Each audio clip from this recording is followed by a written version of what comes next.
Welcome to Midlife Women Entrepreneurs, where you'll find real stories, practical strategies, and the mindset shifts you need for entrepreneurship. If you've ever felt like midlife was too late to launch a business, write a book, or chase a dream, think again. I'm Lynette Turner, your host, and I'm bringing you inspiring conversations and practical tips to help nudge you forward and keep growing in midlife. So let's jump in. All right. Well, today on Midlife Women Entrepreneurs, I have Simon Calderbank with me. Simon, welcome to the show. Thank you, Lynette. Lovely to be on board. Yeah, I'm excited to talk to you today. So as we all know, Simon is not a woman, but I do actually have a few podcasts where I have interviewed men who have brought some very good, valuable information to what I believe are my women listeners. So Simon, I'm going to hand the floor over to you. I want to give you an opportunity to give yourself a bit of an introduction, and then we're going to just get right into it. Okay, thanks, Lynette. Well, yeah, I am a man raised by three women. That's probably the raised by three women, which obviously gives me a slightly different look on the world. And I'm from the UK, Northwest. Manchester is my hometown. I've lived all over the UK and I've had a variety of careers, starting as an undertaker. That's a different story. Working through to hospitality, leisure, sales and marketing. And I've ended up as a coach, a breakthrough coach, as a client called me only recently. And I've been doing the coaching work now 10 years in this world of helping people to help themselves, to make a better version of themselves, helping primarily women leaders to break through the barriers that hold them back. And what I've learned is that most of those barriers they're not self-imposed. There's a conditioning that goes on within the workplace. And unfortunately, it's men. Male behaviors seem to be at the forefront of that. So I know that's a very quick jump from where we started out, but yeah, it feels to me as if there's a purpose for me to fulfill in terms of how can I help more women leaders to understand how they can navigate through the world of work that's primarily led by men, and also how I can help them understand the male psyche. What drives man? I've been a man myself. It feels like I've got a hybrid window and it seems to work.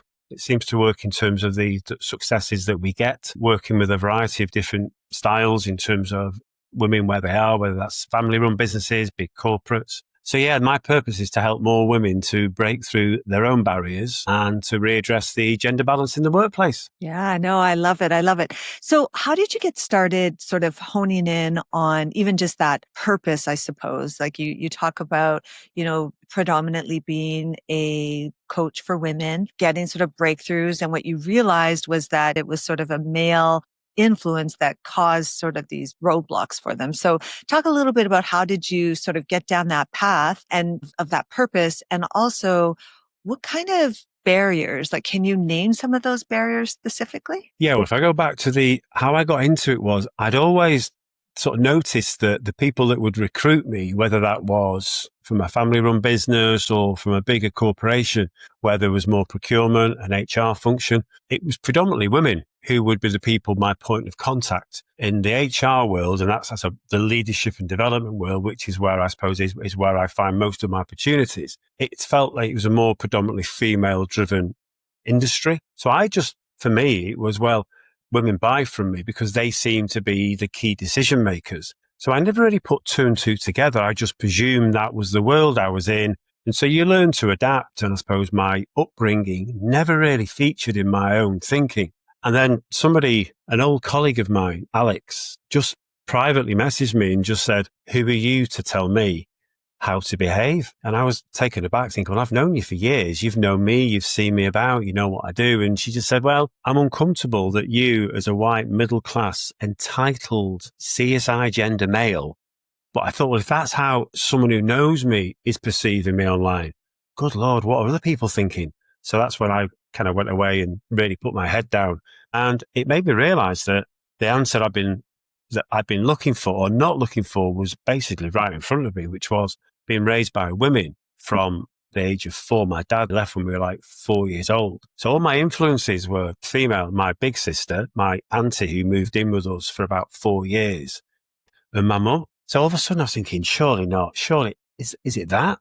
And then I started to kind of think about it more and speak to more people. And that seemed to me to be the obvious answer. So I wrote the longest blog to try and capture my thinking. And I sent it back to Alex and said, look, please proofread this. And I want you to tell me what you think of it, because I think I've answered your question, or I hope I have. And she wrote back and she just said, you've made me cry. And I went, is that a good thing? She went, you've made me realize why you do what you do. I went, and she said, now I understand. And now you need to get that story out into the public domain so other women can understand that working with you is safe, that you're trustworthy, and that it's a good thing for them to do. So by her challenging my online presence made me take a step back and do something, I suppose actually put my mind to it and think, well, actually, why do I work with women? What? Because some women find it creepy. And I understand that. I don't agree with it, but I do understand it. So it made me soul search, Lynette, to realize, hey, why am I drawn to women? And that was a real key driver for me, that awakening about 3 or 4 years ago. And my daughter was growing up as well. And I suppose I didn't want my daughter to go into a workplace as it is today, where she would be prejudiced because she's a woman. So as she gets older, my key driver is to make sure that her future is better than the present as I see it now. I work in lots of different companies and industries, and it's not good. The gender balance has kind of got to a certain place, and now it seems to be, the pendulum seems to be going backwards. So my key drive is to make sure my daughter and her family and other women in the future have a much more fulfilling future when it comes to work. So let's jump into that blog post, because I think that was a critical, monumental moment. Like most people need that like aha moment, which then helps to really sort of define their offer. And because I think sometimes we can get a little bit confused in what we are offering. And as I think about people who might be listening, it's like, yeah, you know what? That's probably not a bad idea. Like, let's just ask somebody, what do you think I do? And then, just see the response. So you titled the blog Addressing the Elephant in the Room, the White Cisgender Man or male? I think it was gender man. Yeah. Yeah. So why was it important for you to use those Cisgender man and like sort of own that identity up front? Well, I suppose that was how I was perceived. That was how that was put to me. That's who you are. So I was quite shocked, thinking, is that who I am? And my first thought was, I'm not middle-aged. You are. Because I just see myself as me. I don't see myself as middle-aged at all. I just see myself as Simon. But obviously to the outside world, that's who I am. And she went, you're self-entitled. I was all, I don't think I am. Hopefully I don't come across. It challenged me in terms of that's the perception that I have from someone who's known me for 12 years. So that was a shock. It was a label that was given to me that I'd never ever considered before. So the reason I utilized it, because it was real, it was her authentic view of me. So what it made me want to do was to understand it.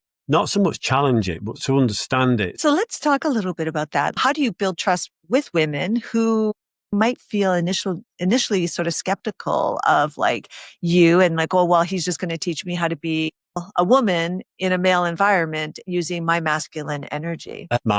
My partner, my family, they always say, I'm very soft in terms of I'm very gentle. They all believe I've got empathy oozes out of me. I just think, well, that's just me being me. That's just who I am. But I care about people. And to answer the question of how do I make women feel at ease, because there is skepticism, and again, I have to appreciate the context of how people see me in terms of their experiences of either being around males, working with them, the workplace they've been in, their family background. So what I find works is being honest. He's being honest. He's sharing other stories of other women who felt very much like they may be feeling, and kind of almost just share their own experiences of what it was like to get to know me. And I always do a discovery call. I always give people plenty of opportunity to get to know me, either through my online presence, where I'm quite comfortable sharing my vulnerabilities as well as sharing some of my triumphs. And I want to make sure that when they come into that sort of space, whether it's a face-to-face or it's an online where we actually start a program, that it's as if the connection has been built beforehand. So for me, there's an amount of sort of pre-nurturing and I think ongoing nurturing for me to understand if, where they are, where they've come from and what they're looking to achieve, what barriers they have. And if I can help them, and also how I can put them at ease, because to put your trust in somebody to help you through a challenge or a crisis, that's a big ask. Yeah. And I think that's a great approach, especially if, if I am a coach myself and I'm listening to this podcast and I'm just listening to you about how you've sort of adapted to your ideal client avatar, really. So let's dive into some of the coaching that you do. Okay. So you've coached women. We talked about this already, about wearing a mask of masculine energy, sometimes for decades. And I think for a lot of midlife women, if we've been in the corporate world, we have been very masculine. So you're coaching them to obviously move beyond that.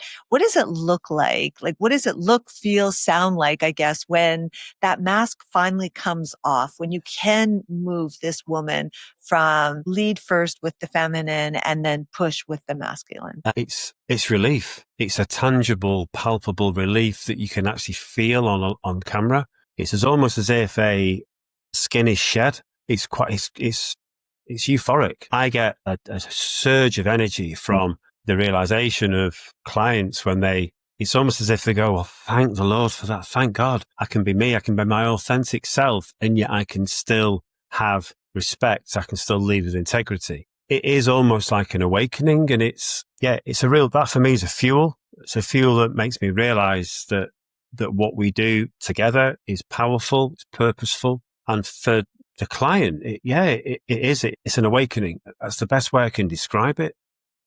I mean, the reason I'm called Big Nose is I'm curious. So I ask and I probe in a way that feels natural. It's just my curiosity that I want to get to the heart of the challenge, the problem, the core. And sometimes it's just a case of giving them a fresh perspective or giving them my male perspective on a situation which is usually male involved, where they've never really sought that before. It seems to give them almost like a third eye looking in, even though it's them they're looking at. So it's almost like asking them to remove themselves and ask them, well, what would you tell yourself? What would you tell yourself as you see this, this situation unfolding?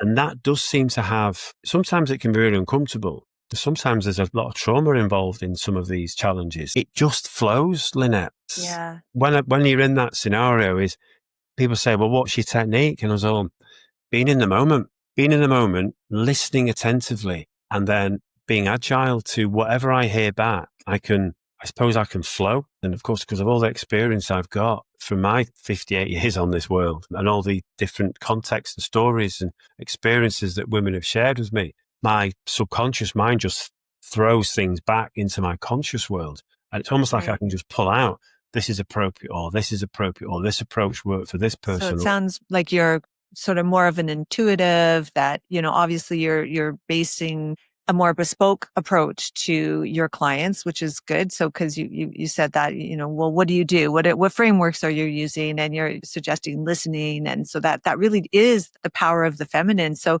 when you mentioned earlier that you've been coining this breakthrough coach, what does it mean, I guess, for somebody to be able to say that to you? Like, she's obviously she's, struggling with something, but then she's had that breakthrough.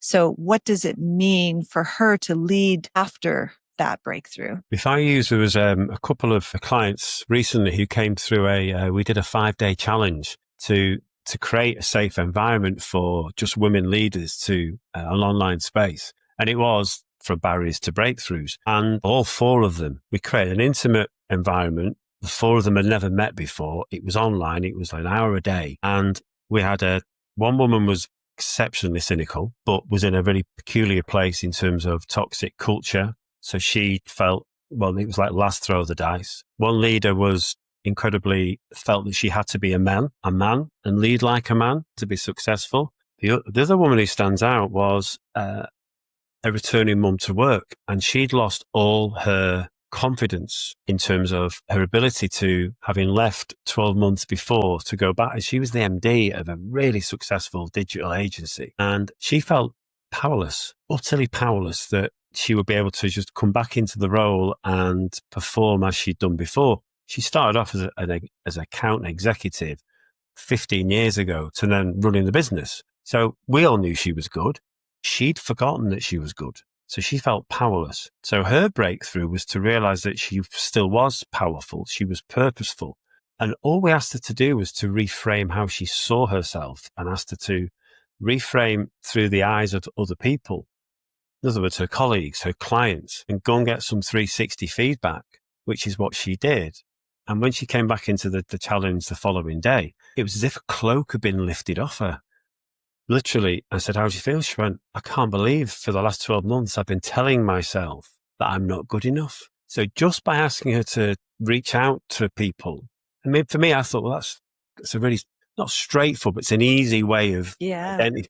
But for her, the thought of doing that beforehand, if it had crossed her mind, she felt powerless and also uncomfortable to ask for fear of what she'd hear.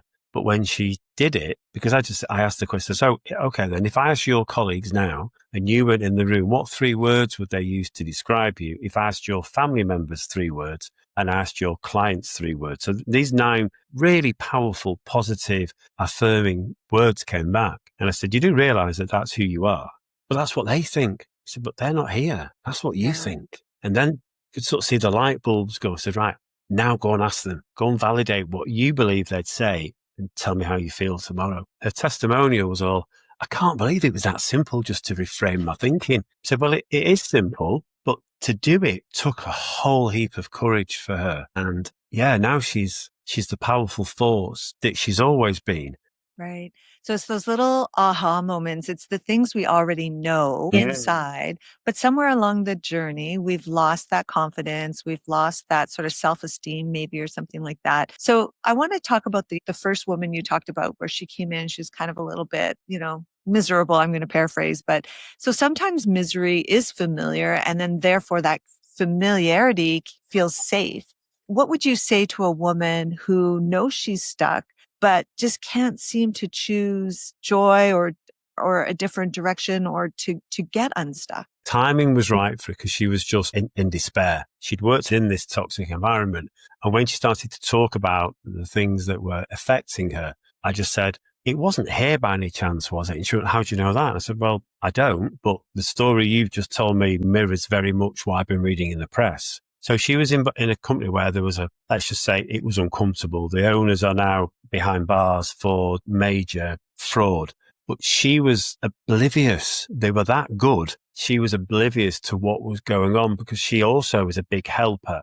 So she just wanted to make sure that her people, the people underneath her, the team, were looked after. She knew things weren't quite right, but she didn't know why. So when it all kind of came out, she just felt like she'd been hoodwinked, she'd been manipulated, she'd been used, and she felt like she'd been taken for a ride. So therefore her self-esteem, her sense of worth was shattered. So therefore her skepticism around a positive mindset coach was, let's just say, I was the last throw of the dice. And she took time to come round to it. And on the first day, she said, you do know that I'm really cynical about this. So my question was, okay, then, so if you're coming into this being cynical, I can guarantee that you'll be cynical all the way through it. And she went, how do you know that? I said, well, what you tell yourself kind of makes you who you are. Well, that's rubbish. Okay. And we just talked through some more examples. She think what was good about was she was open for the conversation. Her behavioral style was very much, she was happy to talk and happy to share. But what she was sharing was very much on a sort of more of a dark side. So it was quite negative. It was cynical. It was upsetting. She was angry.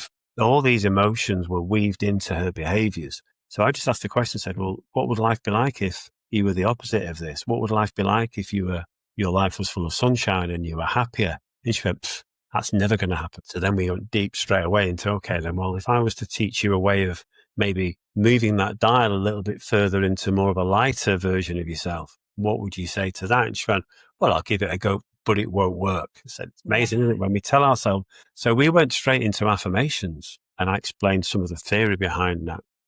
Gave her some reading material to do from Emile Coué, who was my source of reference, and came back the next day and I said, so how are we feeling? She went, this is going to sound really weird, but I think it's working. I said, what's working? What, the fact you're still cynical? She went, no, I feel happier. I said, well, what's changed? She went, I did what you asked me to do and I did it with intent and with purpose. I was chanting around the house. Okay, writing it down.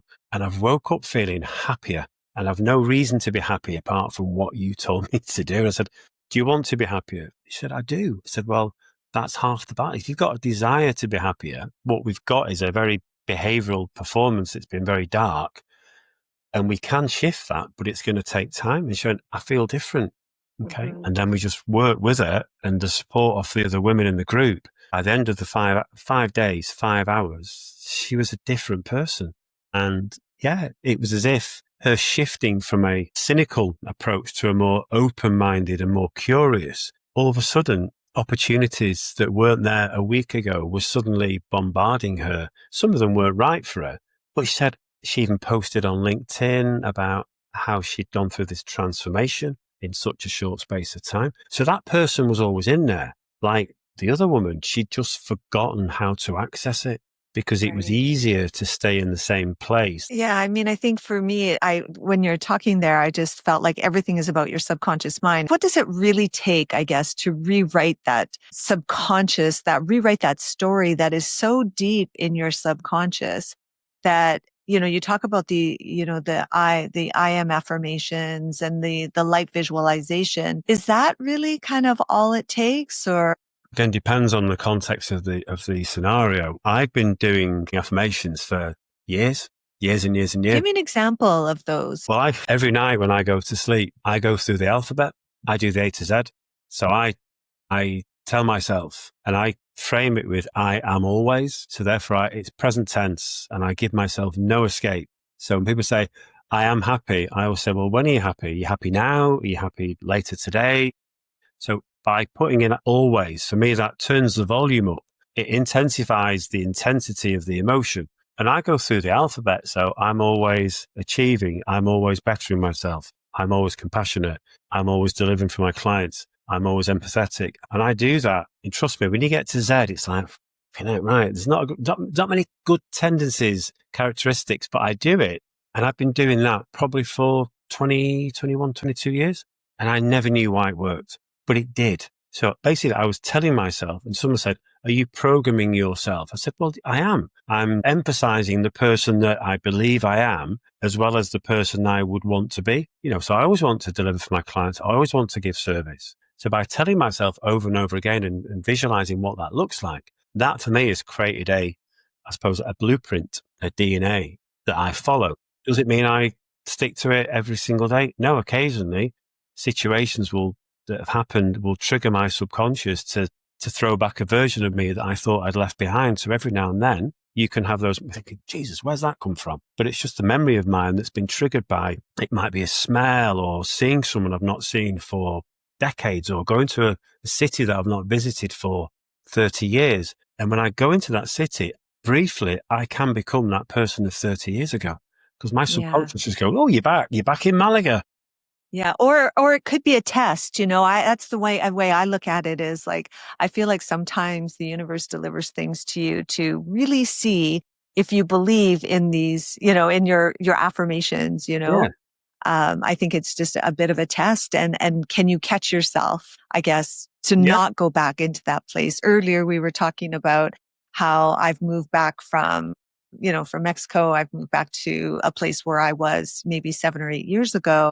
And I thought, I'll just fit right in. But I think I'm getting tested almost every day when I go out into the world of this area. And I feel like, what I see and what I'm interacting with doesn't match my I am affirmations. Or for me, I have a very, very detailed vision story that I repeat morning and night. And I think those are all really super important to do that reprogramming as you had mentioned, where it is reprogramming. And when you can run into those synchronicities, I guess, to just sort of test, are you actually making a change? Yeah. So what is one subconscious belief that you're maybe still battling today? The one I'm probably still battling is, well, again, I've just realized and found out that I've got ADHD. And everyone around me goes, oh my God, yeah, we all knew that.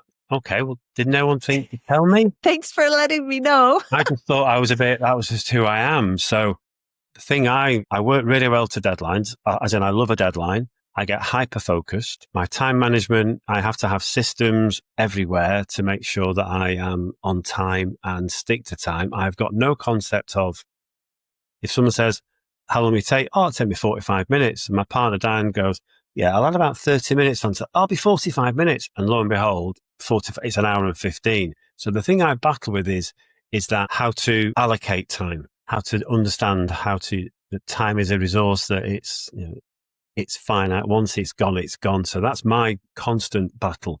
But I just thought, I'd never realized, I wasn't aware until recently that it's a real common output of an ADHD brain. I just Yeah, I didn't realize. So that's something I battle. That's that's another one. really good. Yeah. Yeah, I like it.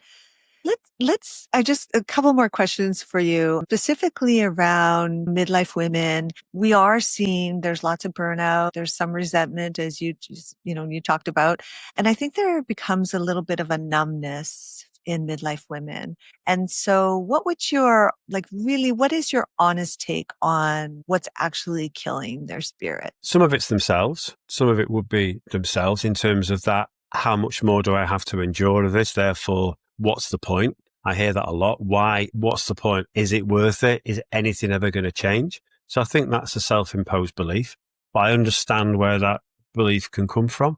I suppose the ultimate is, sounds awful, doesn't it? But when I look at most of the challenges that the women I've worked with have faced, there's usually male energy involved, whether that's from family, upbringing, it's workplace, it's from school. And yeah, so for me, it's how do I help them to, I suppose, re-engage, reignite their purpose when they feel like they're just going through Groundhog Day. And it's like, well, what do you know? It's easy for you to say that. And I'll say, well, it's easy for you to apply it as well. But if the pattern always repeats, I understand. Well, why would you want to keep, it's like going again when you kind of know what the answer is going to be? So, but then again, you could say, well, all you're doing is it's self-fulfilling. So why don't we look at it very differently?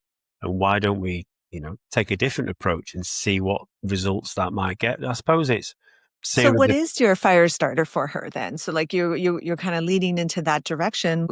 She's come to you, she's, given you her story. You talk about the discovery calls and stuff like that with her. And you've kind of intuitively said, okay, I think we're here.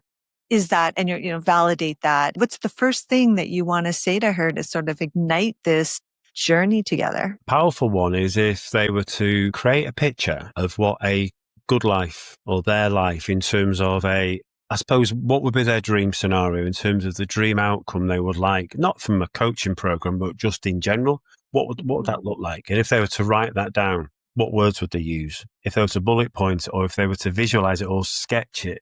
In other words, paint me the perfect picture of not the perfect world, but a world where you would be happier and you'd feel fulfilled. In other words, find out what's important and then almost take them to that place, take them there, and then get them to describe that. Who'd be there? I suppose really access all their senses and build a picture of a life that they seek, and then go, right, Yeah. once we've established I suppose again, it's that visualization, but what's the vision you want to achieve and who's going to be involved in that? Okay, now we're there. What do we need to do to work backwards? Well, then I'd say, right, okay, well, what day is that then? Well, it's 2035. Okay, then. Well, that's 10 years away. So Yeah. what does it look like in 2034? What do you mean? Well, what's the picture like? In other words, it's almost like building a sketchbook that we can flick through, but we have to start at the end picture and then we work backwards to see what needs to be achieved. Some people go, I'm not doing that. That's pointless. And say, well, it works. Yeah. It No, and works. it actually does, because even what you're saying there, I interpret that in my project management world. When I used to do a lot of project management, we always did the work back plan. What does it look like at the end? And then let's work back from there. So there's a whole Yeah. heap of other process to go through, but the first point is getting them to see that vision. Set the destination and Yeah. then enjoy the path along the way. One of the worries that can happen is you set the destination and then all you're doing is just like working very hard to get to that destination. But I also think that, if you can be in flow and use that feminine intuitive flow, maybe that destination isn't exactly what you had written out, but at least you enjoyed the journey and you hit something that you really enjoyed. Simon, where do people find you? Well, unless they're in Greater Manchester, probably on LinkedIn, Simon Calderbank. I think there's just one of me, Okay. but yeah, I'm very visible. There's lots of posts, content, videos. Sounds good. I will put that in the show notes for anybody Thank who you wants very to reach much. out to you, because you can actually grab coaching regardless worldwide now. Thank God for Zoom and all that kind of stuff. Yeah. So, Simon, thank you for sharing your story today. Well, thank you. I really enjoyed the conversation, and I think that a lot of people could have lots of breakthroughs with you. So you really ooze that Thank you. that ability. So thank you. Appreciate it. And you take care. Thanks. Hey, it's Lynette. Thanks for listening today. Please like and subscribe. And if there's somebody out there that you think could benefit from the episode, give it a share. Midlife is your time, so go get it.